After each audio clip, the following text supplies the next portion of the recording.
Moscow पर हमला और पुतिन का गुस्सा और जेलेंस्की की नई रणनीति। आखिर रूस यूक्रेन युद्ध खत्म क्यों नहीं हो रहा? अब सोचिए, दुनिया की सबसे बड़ी परमाणु शक्तियों में से एक रूस और उसकी राजधानी मॉस्को, और अचानक यूक्रेनी ड्रोन या हमलों की जो खबरें आ रही हैं, ऐसे में सवाल ये उठता है कि क्या युद्ध का मैदान अब यूक्रेन से निकलकर रूस के दिल तक पहुंच चुका है? क्या जेलेंस्की अब पुतिन पर दबाव बनाने में सफल हो रहे हैं? और सबसे बड़ा सवाल यह है कि 4 साल से ज्यादा समय से चल रहे इस युद्ध को आखिर खत्म कौन कराएगा?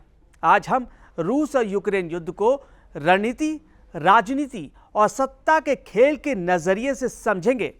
रूस यूक्रेन युद्ध शुरू कैसे हुआ? 24 फरवरी 2022 ये वो तारीख था जब रूस ने यूक्रेन पर बड़े पैमाने पर हमले शुरू किए। पुतिन का दावा था कि रूस अपनी सुरक्षा के लिए कार्रवाई कर रहा है। रूस की सबसे बड़ी चिंता यह थी कि यूक्रेन धीरे धीरे पश्चिमी देशों और खासकर नेटो के करीब जा रहा था। मॉस्को को डर था कि अगर यूक्रेन नेटो का हिस्सा बन गया तो रूस की सीमा पर पश्चिमी सैन्य ढांचा खड़ा हो जाएगा।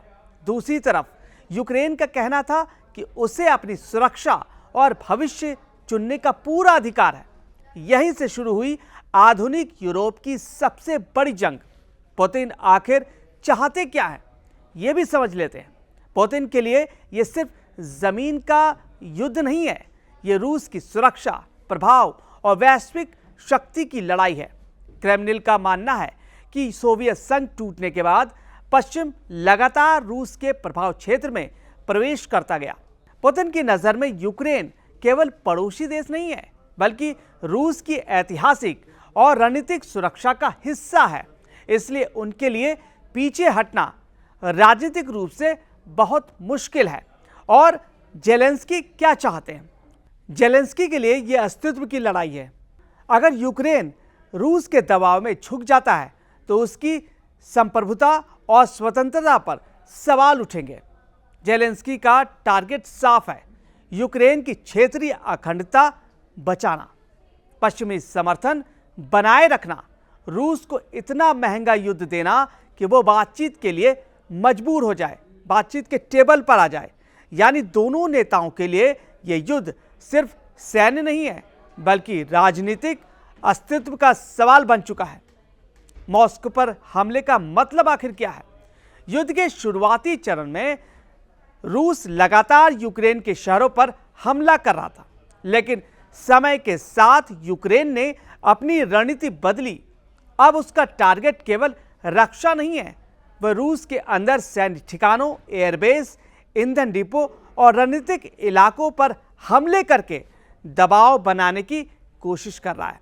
मॉस्को के आसपास होने वाले हमले रूस को यह संदेश देते हैं कि युद्ध सिर्फ यूक्रेन की धरती तक सीमित नहीं है, यह सैन्य से ज्यादा मनोवैज्ञानिक रणनीति है। क्या जेलेंस्की अब पुतिन पर भारी पड़ रहे हैं? यह बहुत कठिन सवाल है। अगर युद्ध को सिर्फ सैन्य नक्शे पर देखें तो रूस अभी भी विशाल संसाधनों वाला देश है। उसके पास बड़ी सेना है, विशाल रक्षा उद्योग है और परमाणु शक्ति संपन्न है और ज्यादा जनसंख्या, सबसे अधिक जनसंख्या वाला देश है। लेकिन अगर युद्ध को राजनीतिक और कूटनीतिक नजरिए से देखें तो जेलेंस्की ने दुनिया का समर्थन हासिल करने में बड़ी सफलता पाई है। यूरोप और अमेरिका से अरबों डॉलर की सहायता, हथियार और कूटनीतिक समर्थन यूक्रेन को मिला है। यानी सैन्य शक्ति में रूस मजबूत है, लेकिन वैश्विक समर्थन के मोर्चे पर यूक्रेन आगे दिखाई देता है। फिर युद्ध खत्म क्यों नहीं हो रहा? क्योंकि दोनों पक्ष अभी भी मानते हैं कि समय उनके पक्ष में काम कर सकता है। रूस सोचता है कि पश्चिम थक जाएगा, यूक्रेन के संसाधन कम हो जाएंगे, राजनीतिक समर्थन घटने लगेगा। दूसरी तरफ यूक्रेन सोचता है कि रूस की अर्थव्यवस्था और सेना पर दबाव बढ़ेगा, अंतर्राष्ट्रीय प्रतिबंध असर दिखाएंगे और आखिर में मॉस्को को समझौता करना ही पड़ेगा। यानी दोनों पक्ष अभी भी पूर्ण हार स्वीकार करने को तैयार नहीं है, जो पूरे विश्व के लिए खतरे की घंटी है। क्या ट्रंप, चीन या यूरोप युद्ध रुकवा सकते हैं? यहां सबसे दिलचस्प पहलू यह है कि अमेरिका अगर सक्रिय मध्यस्थता करे तो बातचीत को गति मिल सकती है, लेकिन अमेरिका खुद इस युद्ध में एक पक्ष का प्रमुख समर्थक रहा है, इसलिए रूस उसे पूरे तरह निष्पक्ष मध्यस्थ नहीं मानता। जहां तक चीन की बात है तो चीन रूस के साथ संबंध भी रखता है और पश्चिम के साथ व्यापार भी करता है, इसलिए कई विश्लेषक मानते हैं कि चीन भविष्य में महत्वपूर्ण मध्यस्थ बन सकता है। वहीं तुर्की की बात करें तो एर्दोगन पहले भी रूस और यूक्रेन के बीच संवाद में भूमिका निभा चुके हैं। काला सागर अनाज समझौते में तुर्की ने अहम भूमिका निभाई थी।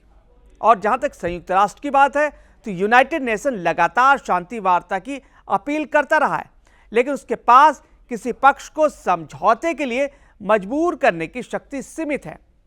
क्या पुतिन और जेलेंस्की कभी दोस्त बन सकते हैं क्या? यह सवाल असंभव सा लगता है, लेकिन इतिहास बताता है कि युद्ध का जो खात्मा होता है वो बातचीत की मेज पर ही होता है। द्वितीय विश्व युद्ध से लेकर शीत युद्ध तक कट्टर दुश्मनों ने भी अंत में बातचीत की है। पुतिन और जेलेंस्की व्यक्तिगत रूप से दोस्त बने या नहीं बने, लेकिन स्थायी शांति तभी संभव होगी जब दोनों देशों की सुरक्षा चिंताओं और राजनीतिक मांगों के बीच कोई संतुलन निकल पाएगा।